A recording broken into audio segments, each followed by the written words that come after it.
Sir अगर आज मुझे कुछ हो गया ना तो मेरी माँ को एक मेरा आखिरी संदेशा दे दीजिएगा। क्या? सर उनसे कहिएगा कि जो वो इतने प्यार से मोतीचूर के लड्डू बनाती है ना वो ना बनाए, क्योंकि उन्हें प्यार से खाने वाला उनका लाल शहीद हो चुका है सर। अरे तो इसमें आंटी जी के लड्डुओं पर रोक लगाने की क्या जरूरत है? हम लोग है ना, खा लेंगे तुम्हारा नाम लेकर। क्या मतलब सर आप जानते हैं कि ये मेरी आखिरी रात है? अरे पंकज, ऐसा कुछ नहीं होने वाला। सिर्फ एक बार ये केस सॉल्व हो जाए तो हम सब आएंगे तुम्हारे साथ, तुम्हारे घर, और तुम्हारी मम्मी के हाथ से बने लड्डू हम सब मिलकर खाएंगे। ठीक है ना? ठीक है सर।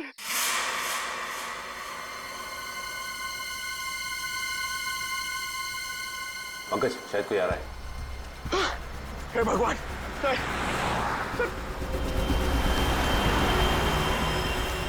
सर सर टैक्सी नहीं थी सर, लगता है आज वो टैक्सी छुट्टी पर है।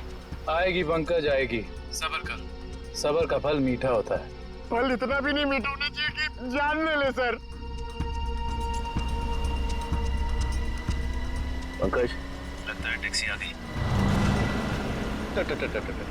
टैक्सी रुक जा रुक जा रुक जा।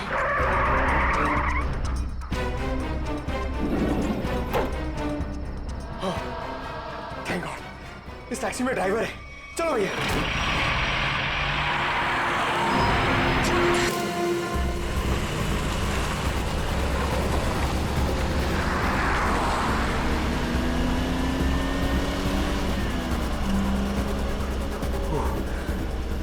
अरे ये क्या है?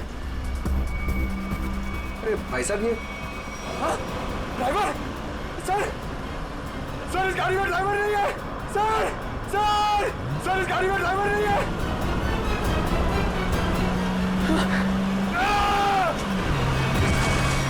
अरे ये पंकज टैक्सी से घुस गया। ओह माय गॉड, इसे चोट ना लगी।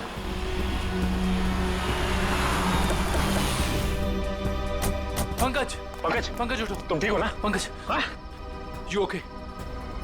सर सॉरी, मैं अपनी जान बचाने के लिए उस टैक्सी से कूद गया सर। मैं ज्यादा देर नहीं बैठ पाया। मगर ऐसा क्या हुआ उस टैक्सी में? सर उस टैक्सी का ड्राइवर हवा में गायब हो गया सर। उस टैक्सी में कोई ड्राइवर ही नहीं है। अरे पंकज, ऐसा कैसे हो सकता है? ये तुम्हारा वहम तो नहीं है? हा? ये मेरा वहम नहीं है सर, मैं अपनी जान बचाने के लिए कूदा हूँ सर। ये मेरा वहम नहीं है। ड्राइवर ही नहीं है उस टैक्सी में सर। टैक्सी सीधी गई है? हाँ सर वही गई है। टैक्सी सीधी गई है तो फिर कोई टेंशन नहीं, हमारे साथ ही उस तरफ है। अब तक तो टैक्सी वाला पकड़ा भी गया होगा। It's okay. फ्रेडी और श्रेयत, मैंने तुम्हें कहा था कि निकल्स पॉइंट पे रुको। तुम लोग यहाँ चले आए। ये वहाँ कोई टैक्सी आई क्या? नहीं तो वहाँ पे तो कोई टैक्सी नहीं आई। ऐसा कैसे हो सकता है? ये सड़क तो बिल्कुल सीधी है, ना कोई राइट ना कोई लेफ्ट, तो फिर टैक्सी गायब कहाँ हो सकती है? सर हम पिछले 3 घंटों से वहीं इंतजार कर रहे हैं, वहाँ कोई टैक्सी नहीं आई। सर कहीं उस ड्राइवर की तरह वो टैक्सी भी तो गायब नहीं हुई? नहीं पंकज, नहीं, ना ही ड्राइवर गायब हुआ है और ना ही कोई टैक्सी। ये जरूर कुछ और ही चक्कर है, हम लोगों की आंख में धूल झोंकने का चक्कर। सर कहीं ऐसा तो नहीं कि उस टैक्सी वाले ने टैक्सी कहीं छुपा दी हो? नहीं फ्रेडी, ये नहीं हो सकता। ये एक ही रास्ता है और यहाँ पे ना टैक्सी छिपाई जा सकती है और ना गायब हो सकती है। सर एक चीज तो मैं आपको देना ही भूल गया। ये देखिए सर, ये मुझे सीट के नीचे मिला था टैक्सी में। अविनाश का ड्राइविंग लाइसेंस। इसका मतलब है कि जिस रात अविनाश का खून हुआ उस वक्त उसका ये वॉलेट उसी टैक्सी में छूट गया था। ये क्या? ये तो बिल्कुल वैसा ही पास है जैसे हमें वीरेन की गाड़ी में से मिला था, साइकेट्रिक क्लिनिक का पास। इस वीरेन और अविनाश का कुछ तो संबंध जरूर है उस साइकेट्रिक क्लिनिक से। मगर सर वो टैक्सी? श्रेया, टैक्सी ऐसे अचानक गायब नहीं हो सकती। एक काम करते हैं, इस रास्ते का चप्पा चप्पा छान मारते हैं, टैक्सी जरूर मिलेगी। चलो देखते हैं कच्चा रास्ता कहाँ जाता है। शायद इसी कच्चे रास्ते पर आकर वो टैक्सी गायब हो गई। हाँ दुष्यंत, वैसे भी रास्ता काफी सुनसान है। अरे ये क्या? ये तो डेड एंड है।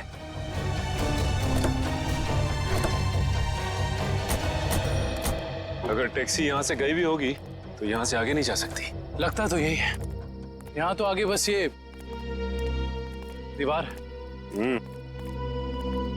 एक मिनट, ये देखो दुष्यंत, टायर के निशान। ये दीवार के पास आके खत्म हो जाते हैं। ये बात तो है। दुष्यंत, इस दीवार के पीछे जरूर कोई ना कोई खुफिया रास्ता है। हो सकता है सचिन, और ये भी हो सकता है कि यहाँ कोई खुफिया बटन या लेवर हो जिससे ये दीवार हट जाए। और हमें वो जगह दिख जाए जहां वो टैक्सी गई है।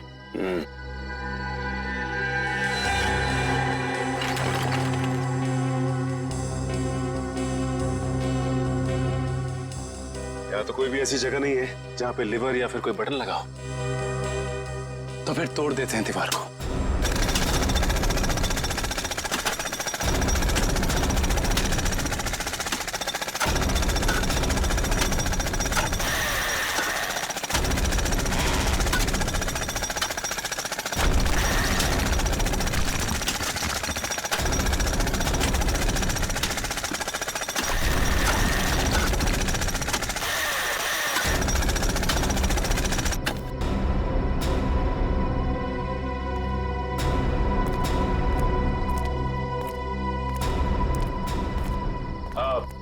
तुम लोग जा सकते हो।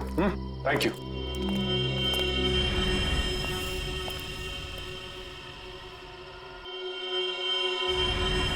ओह माय गॉड, तो ये वो जगह है, मगर टैक्सी तो दिख नहीं रही। इसका मतलब यहाँ से बाहर निकलने का कोई दूसरा रास्ता भी है। लगता है ये है वो दूसरा रास्ता। यहाँ से बहुत प्लानिंग के साथ किए जा रहे हैं ये काम, और इसी प्लानिंग की कोई ना कोई कड़ी हमें यहाँ जरूर मिलेगी।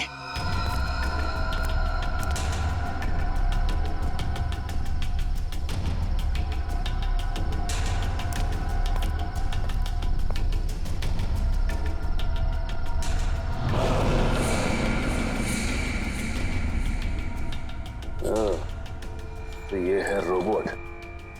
ये देखो। ये देखा दुष्यंत, ये है वो रोबोट। लगता है उस आत्मा वाली टैक्सी का ड्राइवर यही है, रिमोट से चलने वाला। हाँ सचिन, और इसी रोबोट के बाजू का इस्तेमाल किया गया होगा अविनाश के सर को उसके शरीर से अलग करने में। एक मिनट। हाँ, इसके हाथ पे यहाँ पे खून भी लगा हुआ है। अब इससे पहले कि ये खूनी अपना अगला मर्डर प्लान करे, पकड़ना होगा उसे। दोनों की मौत हो गई है। इन दोनों की मौत हो गई? जी हाँ, इन दोनों को किसी ने मार डाला है। डॉक्टर साहब, आप ये बताएंगे कि ये दोनों आपकी क्लिनिक में कुछ दिन पहले आए थे क्या? हाँ, हमारे क्लिनिक में एक मरीज है रीचा, उसी से मिलने आए थे। दोनों अकेले आए थे या साथ साथ? साथ आए थे। कह रहे थे कि दोनों दोस्त हैं और रीचा से उनकी पुरानी दोस्ती है। ओह, दोनों दोस्त थे। तो फिर वीरेन ने अविनाश का जूता कैसे नहीं पहचाना? इसका मतलब ये वीरेन हमसे कुछ छुपा रहा था। अच्छा, ये रीचा से मिल सकते हैं हम?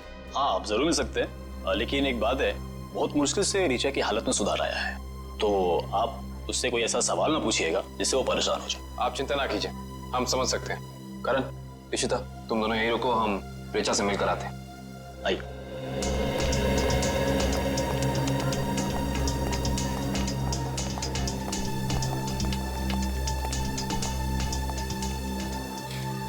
रीचा, रीचा देखो तुमसे कौन मिलने आया है। हेलो रीचा, मेरा नाम काविन है, ये सचिन है और ये फ्रेडी। हम तीनों सीआईडी के लिए काम करते हैं। सीआईडी? जी हाँ ऋचा जी, इन फोटोज को ध्यान से देखिए। इन्हें पहचानती हैं? ये आपके दोस्त अश्विन और ये वीरेन। वो ये दोनों कुछ दिन पहले आपसे मिलने आए थे ना? नहीं।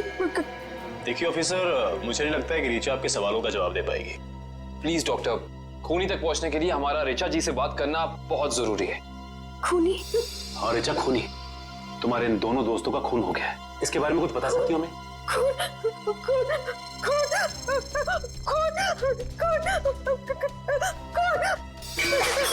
ये क्या बकवास है? वो लड़की इस कमरे की चार दीवारी से बाहर नहीं निकलती, आप इसे खून के बारे में सवाल पूछ रहे हैं? Richa, come down. Nurse, P7129 जल्दी लो, जल्दी लो। Richa, come down.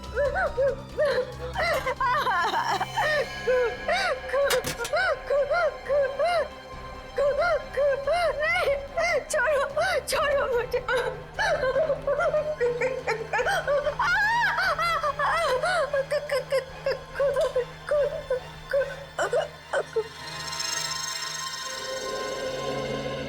माफ कीजिएगा डॉक्टर साहब, हमारा ऐसा कोई इरादा नहीं था। Really sorry. देखिए ऐसी बात नहीं है, इस तरह के मरीज बच्चों की तरह होते हैं, इन्हें हर शब्द टोल मोड़ के बताना पड़ता है। डॉक्टर साहब, ये बात हम समझ सकते हैं, लेकिन एक बात तो तय है कि इन तीनों के अतीत की कोई ऐसी कड़ी है जो एक दूसरे से जुड़ी हुई है।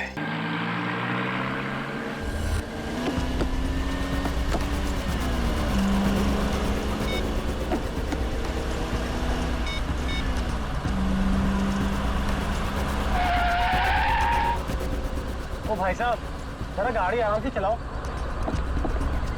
मैं आपसे बात कर रहा हूँ। अरे ये कौन से रास्ते से ले जा रहे हो मुझे? एयरपोर्ट तो दूसरी तरफ है ना। रोको रोको गाड़ी, अभी के अभी गाड़ी रोको। लगता है तुम ऐसे नहीं मानोगे। अभी पुलिस को फोन करता हूँ।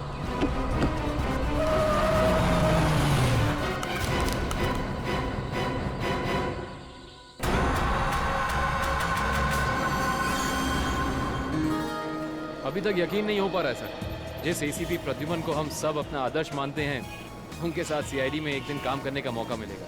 वो सब ठीक है, लेकिन तुम लोगों को अभी भी बहुत कुछ काम करना बाकी है मेरी कसौटी पर उतरने के लिए, समझे? बिल्कुल सर, हम लोग भी यही चाहते हैं।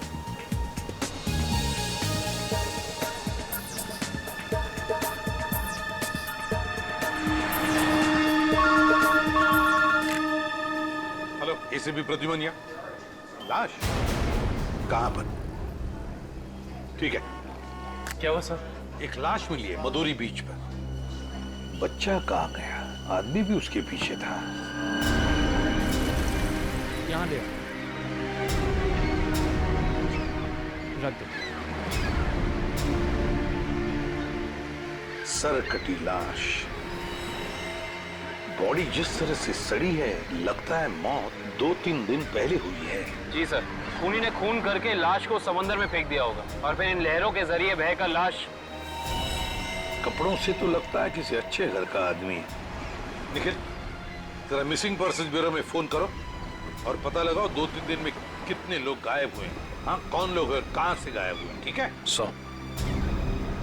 इस शरीर पर जो घाव दिख रहे हैं, ये सारे घाव लगता है वहां पर जो सारे पत्थर है ना, उनकी वजह से हुए हैं।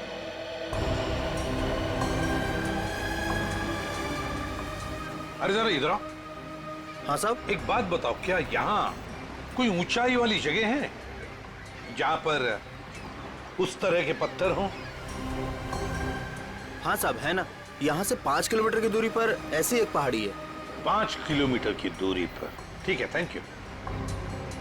5 किलोमीटर की दूरी पर पहाड़ी है। कभी नहीं, काम करो, इस लाश को फोरेंसिक लैब भेज दो और इस आदमी ने जो जगह बताई है वहां जाकर के अच्छी तरह से पूछताछ करो, पता लगाओ, देखो कुछ पता चलता है क्या। कोई ना कोई सुराग तो जरूर मिलेगा। Yes sir.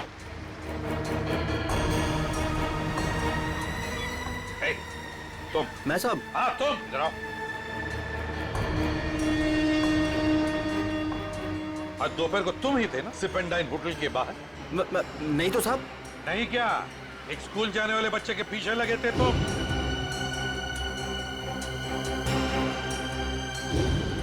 अच्छा, वो तो मेरा भतीजा चिंटू है सर। वो स्कूल नहीं जाना चाह रहा था ना, इसके लिए मैं उसके पीछे दौड़ रहा था। वो स्कूल नहीं जाना चाहता था, इसलिए तुम उसके पीछे दौड़े थे? जी सर। कहाँ रहते हो तुम? सर यहीं सामने एक चौल है, वहीं रहता हूँ सर। चिंटू होगा वहां पर? जी सर। चलो दिखाओ। आइए सर। सर यही हमारा चौल है। आइए सर, आइए इधर। सर यही है चिंटू। चिंटू बेटा, ये सीआईडी से एसीपी अंकल है, आपसे मिलने आए हैं। हेलो बोलो। हेलो। चिंटू, बड़ा प्यारा नाम है तुम्हारा। स्कूल जाते हो ना, पढ़ाई करते हो? अच्छा चिंटू बेटा, एक बात बताओ, तुम्हें क्या क्या पसंद है? तुम्हें मिठाई पसंद है या स्वीट्स पसंद है या चॉकलेट्स पसंद है या बिस्किट पसंद है? क्या पसंद है? चॉकलेट। चॉकलेट पसंद है? अरे बाप रे, अब तो मुसीबत हो गई। अब तुम्हें चॉकलेट कैसे दें? चलो कोई बात नहीं, कुछ जादू करके देखो। आओ मंतर जादू, मंतर छू, मंतर छू, मंतर छू। आ गया ना चॉकलेट? ये लो चॉकलेट चिंटू के लिए। अच्छा चिंटू, और एक बात बताओ, आज सुबह, मेरा मतलब 1-2 घंटे पहले जब तुम स्कूल जा रहे थे तो तुम एमआई रोड पर भागे जा रहे थे, है ना? क्यों भाग रहे थे? वो सर मैं बता रहा था ना, इसे स्कूल नहीं जाना था।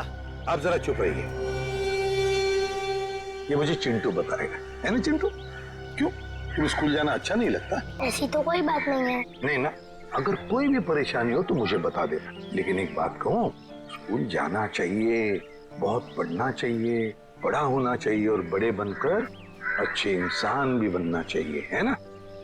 और चिंटू, तुम्हें जब भी कभी भी तुम्हारे इस एसीपी अंकल की जरूरत पड़े ना, तो मुझे मेरे इस कार्ड पर फोन करना, मैं तुरंत आ जाऊंगा।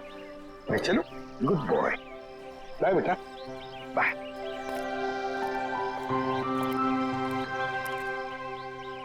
बाय चिंटू। ये चिंटू कुछ ना कुछ तो छुपा रहा है, कुछ ना कुछ तो गड़बड़ जरूर है।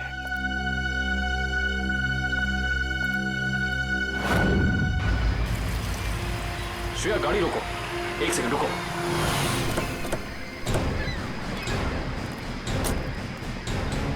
ये देखो, यहाँ पेड़ के नीचे खरोचों के निशान हैं। और ये एक गाड़ी के पेंट जैसा लगता है। हो ना हो यहाँ कुछ ना कुछ तो जरूर हुआ है। सर ये देखिए, टायर के निशान। हो सकता है वो मरने वाला गाड़ी में ही होगा और फिर गाड़ी यहाँ से नीचे गिर गई। आई सी, यहाँ भी निशान है, लेकिन यहाँ घसीटने के भी निशान है। ये देखो, यहाँ से लेके पूरे वहां तक ये घसीटने के निशान तो कोई और ही कहानी बयां कर रहे हैं श्रेया। मतलब खूनी ने पहले लाश को यहाँ से घसीट कर नीचे फेंका और उसके बाद उसकी गाड़ी को यहाँ से, मतलब वो खून को दुर्घटना का रूप देना चाहता था। खूनी इस खून को दुर्घटना दिखाना चाहता था, फिर उसे लाश का सिर काटने की जरूरत क्या थी? ये जवाब तो हमें सिर्फ उस गाड़ी से ही मिल सकता है। करण, गोताखोरों का इंतजाम करो। कुछ भी हो जाए, हमें ये गाड़ी इस समुंदर से बाहर निकालनी ही होगी। देखो कोई और सुराग मिलता है कि नहीं।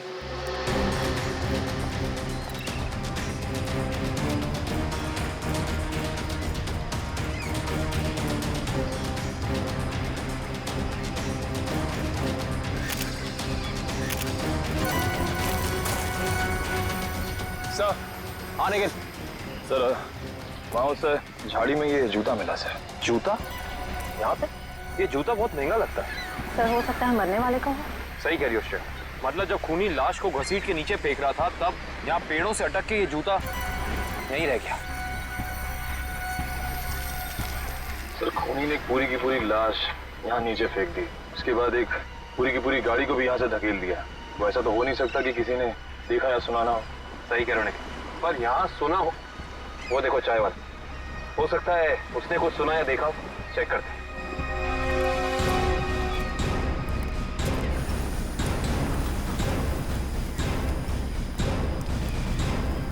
हम लोग सीआईडी से हैं। सीआईडी?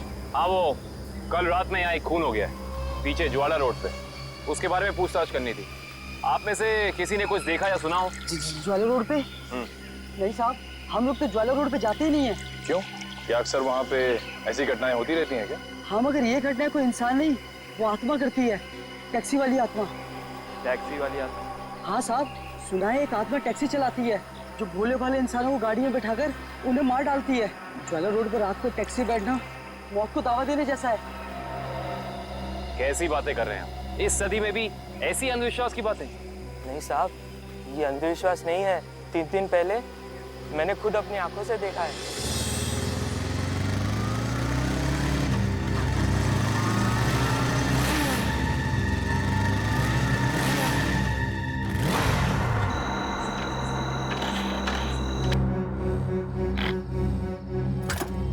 अभी तो पेट्रोल भरवाया था, ये क्या हो गया?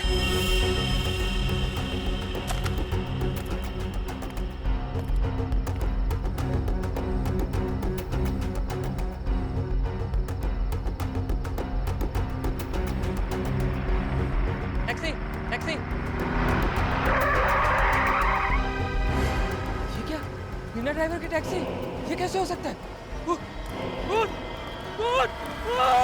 देखिए भाई साहब, ये आपका कोई वहम होगा।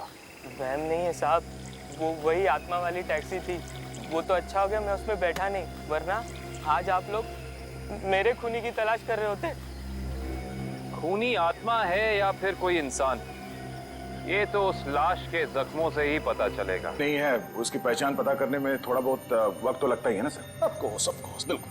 एनीवे, आप लोगों को कुछ पता लगा हो या नहीं लगा हो, लेकिन सालुखे ने अपना काम कर दिया। अच्छा, क्या पता लगाया सर आपने? ये देखो, ये फोटोग्राफ्स देख रहे हैं आप लोग?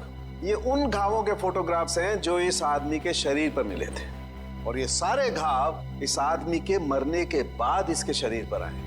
इसका मतलब इस इंसान की मौत इन जख्मों से नहीं हुई है? नहीं केविन, इस आदमी की मौत तभी हो गई थी जब इसकी गर्दन इसके धड़ से अलग की गई थी। और खूनी ने जब इसे पहाड़ के ऊपर से नीचे समंदर में फेंका तब ये निशान आए होंगे। बिल्कुल दया। शायद किसी तलवार या बड़े चाकू का इस्तेमाल किया है खूनी ने इस जुर्म को अंजाम देने के लिए। बेशक, अगर किसी तलवार या किसी चाकू का इस्तेमाल किया होता तो मुझे इसकी गर्दन के नीचे यहाँ पर तलवार या चाकू का निशान मिलता। सालुंके साहब, अगर चाकू से नहीं काटा तो फिर इसकी गर्दन अलग कैसे की? भाई, कोई बहुत ही ताकतवर इंसान है ये खूनी। उस खूनी ने एक ही झटके में इस बेचारी की गर्दन इसके धड़ से उखाड़ कर अलग कर दी। अरे बाप रे, मुझे तो लगता है ये काम उसी टैक्सी वाली आत्मा का होगा। अरे यार, ये इसका मतलब मुजरिम ने खून करने का ये तरीका इसलिए चुना ताकि ये आदमी भी मर जाए और हम इसकी पहचान भी ना कर सके। गलतफहमी है खूनी को, चाहे खूनी खुद को कितना ही होशियार क्यों ना समझ रहा हो। सीआईडी किसी न किसी तरीके से रास्ता निकाल ही लेती है। बिल्कुल दया, और हमें एक रास्ता मिल भी गया है जो हमें इस आदमी की पहचान भी बताएगा और उस खूनी तक भी पहुंचाएगा। कैसा रास्ता साहब? एक ये जूता जो आपको क्राइम सीन पे मिला है, और ये इसी आदमी का जूता है, और इस जूते के नीचे हमें क्या मिला है वैभव? इस जूते के नीचे हमें स्याही मिली है जिसका इस्तेमाल प्रिंटिंग प्रेस में किया जाता है, जैसे मैगजीन या न्यूज़पेपर की। प्रिंटिंग प्रेस की स्याही? क्राइम सीन के पास एक प्रिंटिंग प्रेस है तो सही, शायद वहां से हमें कुछ पता चल जाए। Let's go. दया। हाँ सर। 1 मिनट तुमसे बात करनी है। आप लोग जाओ। क्या हुआ सर, कुछ कहना बाकी रह गया क्या? हाँ दया, ये यार एक कार्ड तुम अभिजीत को दे देना। क्या है सर, मैं खोल के देखूं? हाँ देख लो।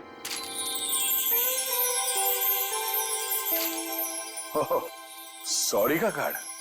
हाँ यार, वो एक्चुअली क्या है, पिछले केस में मैंने अभिजीत को कुछ ज्यादा ही उल्टा सीधा बोल दिया यार, so you know I am feeling. हाँ सर, ये बात तो है। कोई नहीं सर, हो जाता है कभी कभी ऐसा। नहीं यार, पर होना नहीं चाहिए। Abhijit is very sweet, you know. तुम यार दे देना, एक कार्ड दे देना। सर ये काम आप खुद क्यों नहीं कर लेते हैं? अरे नहीं यार दया, मैं उसके सामने ये सब बोल नहीं पाऊंगा यार। तुम मेरा इतना सा काम नहीं कर सकते यार दया। नहीं सर, आपका ये काम हो जाएगा। थैंक यू दया। कल तूने टीवी कार की रेस देखी यार? लाल वाली गाड़ी ने एकदम हवा से बातें कर। मुझे काली गाड़ी का ड्राइवर ना बहुत ज्यादा अच्छा लगा। बस 15 सेकंड पहले उसकी गाड़ी बिगड़ती नहीं ना, रेस तो वही जीतता। क्या बात है, लगता है आप लोगों को कार रेसिंग देखने का बहुत शौक है। थोड़ा बहुत है, लेकिन आप लोग कौन है? सीआईडी। सीआईडी?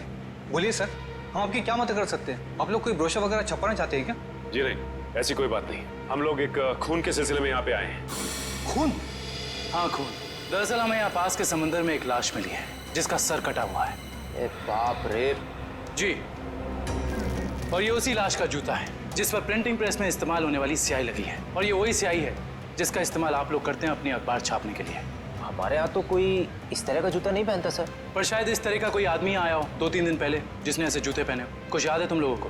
देखो, ध्यान से सोच के बताओ, और ये फोटो को ध्यान से देखो। इस तरह के कपड़े पहने थे उसने, कुछ याद है?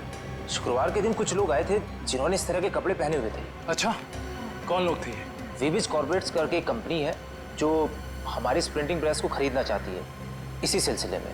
ओह, वीबिज कॉर्पोरेट।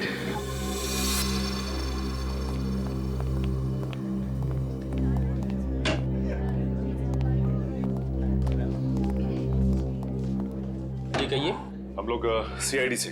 सीआईडी हमारे ऑफिस में? जी, शायद आपके ऑफिस में से किसी का खून हुआ है, उसी की तहकीकात हमें यहाँ ले आई। किसका खून हुआ सर? यही तो पता करना है। क्यों, आप लोगों को नहीं मालूम है किसका खून हुआ? जी नहीं, क्योंकि उस लाश का सर गायब था। लाश का सर गायब था?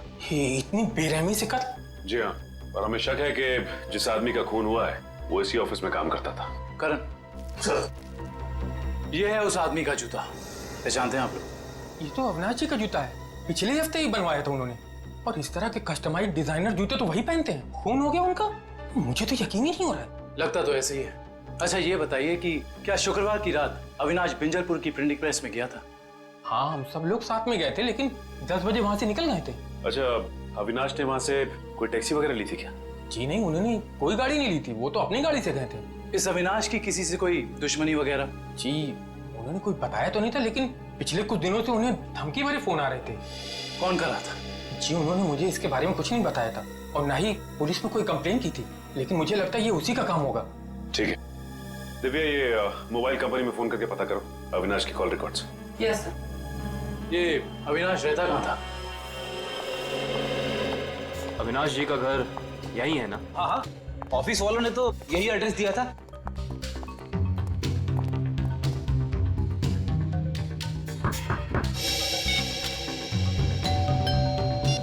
घर में कोई नहीं है क्या? लगता तो ऐसा ही है। अविनाश की पत्नी नेहा का भी फोन नहीं लग रहा। एक काम करते हैं, दरवाजा खोल देते हैं।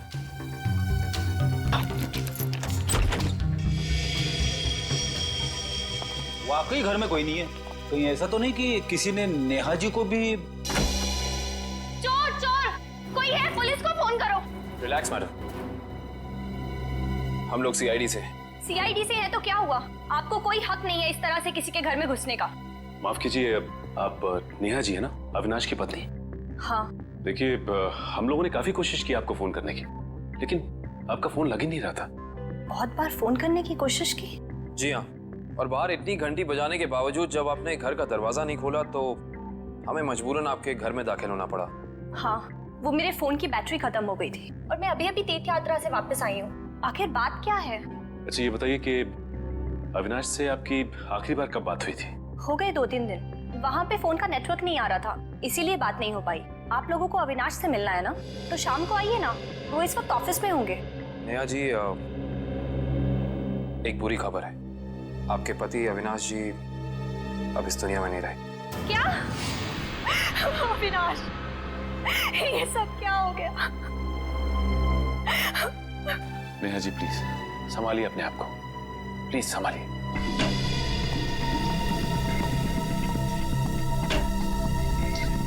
नेहा जी, अविनाश जी के ऑफिस वालों ने हमें बताया है कि पिछले कुछ दिनों से उन्हें धमकी भरे फोन आ रहे थे।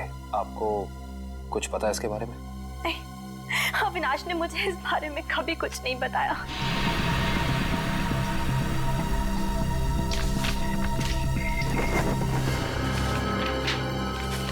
सर, डस्टबिन में से ये कागज मिला है, इस पे कुछ लेटर्स चिपकाए गए हैं। ऐसा लग रहा है जैसे किसी मैगजीन वगैरह से काट के चिपकाए गए हैं।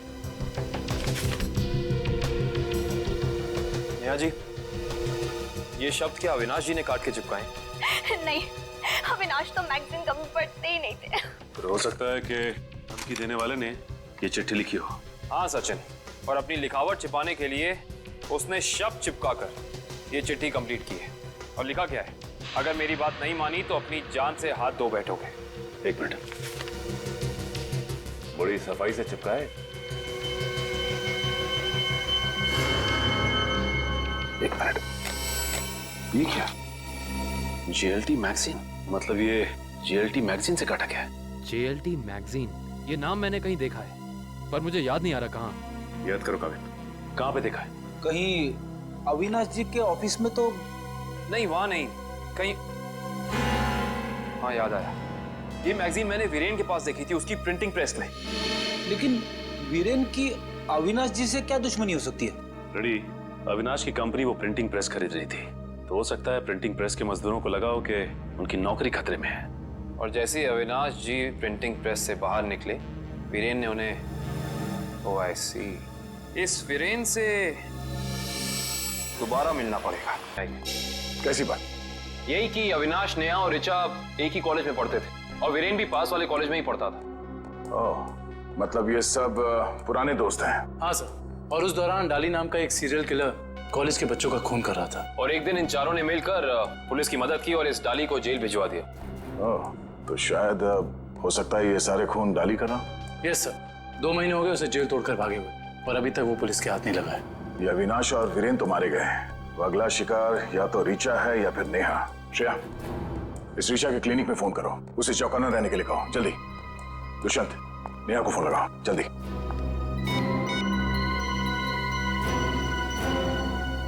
नहीं सर, नेहा फोन नहीं उठा रही। या फोन नहीं उठा रही?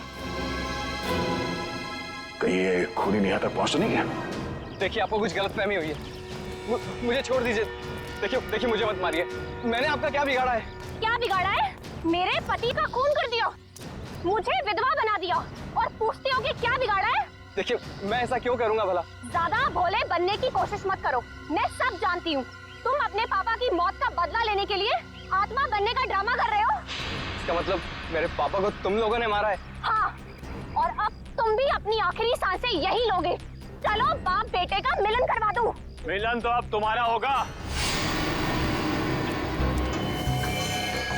आप नेहा जी है ना, अविनाश की पत्नी? हाँ। जेल की सलाखों और फांसी के फंदे के साथ। सीआईडी, हाँ आप लोग यहाँ? हाँ हम यहाँ। बोलो से। सर मुझे बचा लीजिए सर। सर ये मुझे मार डालेगी। डरो मत, कुछ नहीं होगा, हम लोग हैं, कुछ नहीं कर पाएंगे। तुमने इसके पापा का खून किया? अब गड़े मुर्दे उखाड़ने का कोई फायदा नहीं है। सच तो ये है कि खून इसने किए। पहले अविनाश, फिर वीरेन, और अब तीसरा नंबर मेरा था। मैंने सोचा इससे पहले ये मुझे मारे, मैं इसे मार दूं। सर मैंने किसी को नहीं मारा है सर। सर मुझे तो ये भी नहीं पता था कि मेरे पापा का खून हुआ है। मैं तो समझ रहा था सर कि वो एक एक्सीडेंट है।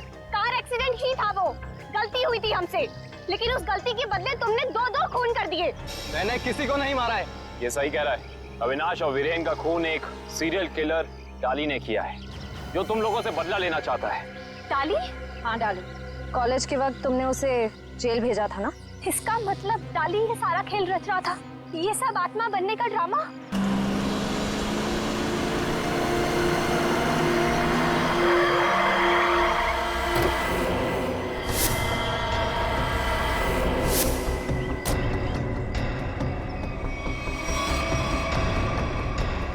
पापा आप, ये कैसे हो सकता है? वो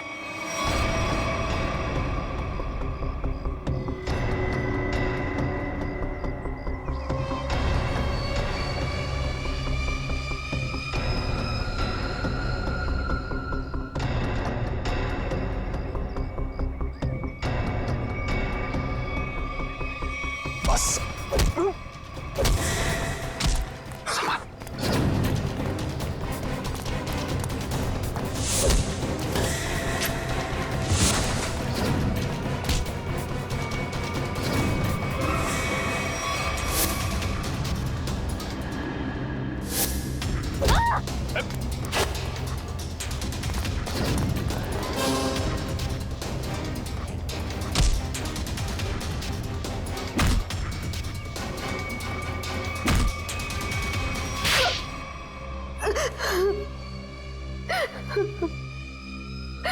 क्यों किया तुमने ये सब?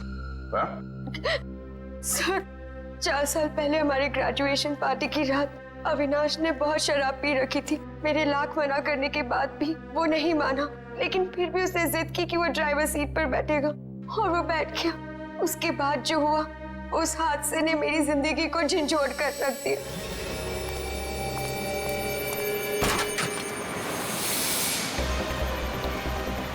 गाड़ी मुझे चलाने तो तुमने बहुत पी रखी है। डरो मत रिचा, पीने के बाद में और भी सेफ गाड़ी चलाता हूँ।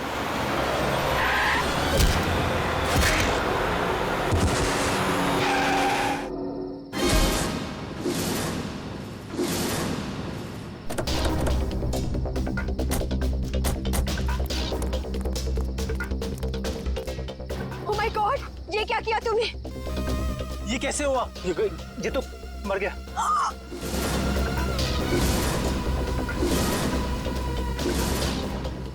अविनाश, तुमने इसकी जान ले ली। कहा था ना तुम्हें, मुझे गाड़ी चलाने दो। रिचा प्लीज, मैंने इसे जानबूझ के नहीं मारा है। प्लीज अपनी गलती पर पर्दा डालने की कोशिश मत करो। हमें पुलिस को बुलाना होगा। तुम्हारा दिमाग खराब हो गया? अगर पुलिस आई तो हम सबके सब अंदर जाएंगे। सब क्यों जाएंगे? सिर्फ अविनाश जाएगा। क्या तुम अपने दोस्त को जेल भिजवाओगी? दोस्ती अपनी जगह और कानून अपनी जगह। कोई पुलिस नहीं बुलाएगा। तुम्हारी बेवकूफी की वजह से सबकी जिंदगी खराब हो सकती है। अगर हम पुलिस को नहीं भी बुलाएंगे तभी पुलिस को पता चल जाएगा। किसी को कुछ पता नहीं चलेगा। अब एक काम करते हैं, इसकी लाश को टैक्सी में डालते हैं और टैक्सी को खाई में धक्का दे देते हैं। ये राज हमेशा हमेशा के लिए यहीं दफन हो जाएगा। क्या? एक टैक्सी वाले का खून कर दिया तुम लोगों ने? हाँ सर, मेरे लाख समझाने के बाद भी उन तीनों ने अपने आप को कानून के हवाले नहीं किया। उन्हें डर था कि उनका सुनहरा भविष्य शुरू होने से पहले ही खत्म हो जाएगा। और तुम इस हादसे से उभर नहीं पाई, तुम्हें साइकेट्रिस्ट फैसिलिटी ज्वाइन करनी पड़ी। हाँ, क्योंकि मेरा दिल उन तीनों की तरह पत्थर का नहीं। आज भी उस टैक्सी ड्राइवर की मौत का बोझ मेरे जमीर को कचोटता रहता है। अगर इतनी तकलीफ हो रही थी तुम्हें तो तुम सीआईडी के पास क्यों नहीं आई मदद के लिए? हा? मैं आना चाहती थी, मगर जब मैं नेहा के पास गई तो इन तीनों ने मुझे धमकी दी कि अगर मैं आप लोगों के पास आई तो वो लोग मुझे भी मार डालेंगे। अच्छा, तब भी तुमने सीआईडी के पास आना ठीक नहीं समझा? मेरे डैड एक वर्ल्ड क्लास रिसर्चर थे। उन्होंने एक नई तकनीक का आविष्कार किया था जिससे गाड़ियां रिमोट कंट्रोल की मदद से चलाई जा सकती है। अच्छा, इसलिए बदला लेने के लिए तुमने एक ऐसी टैक्सी का इस्तेमाल किया जो रिमोट से चलती है, जिसमें एक रोबोट बैठा था। हाँ, जैसे मेरी जिंदगी भी एक टैक्सी की वजह से बर्बाद हो गई, उन तीनों का भी अंत उस टैक्सी की वजह से ही हो। मगर जब हमारा ऑफिसर पंकज टैक्सी में बैठा था तब तुमने उस रोबोट को गायब कैसे किया? पेनिटली हुआ केमिकल के जरिए। उसका असर इतना खतरनाक होता है कि खुद ब खुद देखते ही देखते अपने आप चीजें नष्ट हो जाती है, कुछ कुछ एसिड की तरह। बहुत लंबी प्लानिंग की थी तुमने खून करने की, मगर क्या फायदा हुआ? हाँ? पकड़ी गई ना। अगर पहले सीआईडी के पास आती मदद के लिए तो शायद तुम्हें फांसी नहीं होती। हाँ, क्या कुछ पता चला? सर, उस बच्चे चिंटू के बारे में सब कुछ पता चल गया है। क्या? उसके माँ बाप गांव में रहते हैं, लेकिन बेहतर पढ़ाई के लिए उसके माँ बाप ने उसके चाचा के घर शहर भेज दिया। लेकिन पैसे के लालच में इस चाचा ने उस बच्चे से बाल मजदूरी कराना शुरू कर दिया।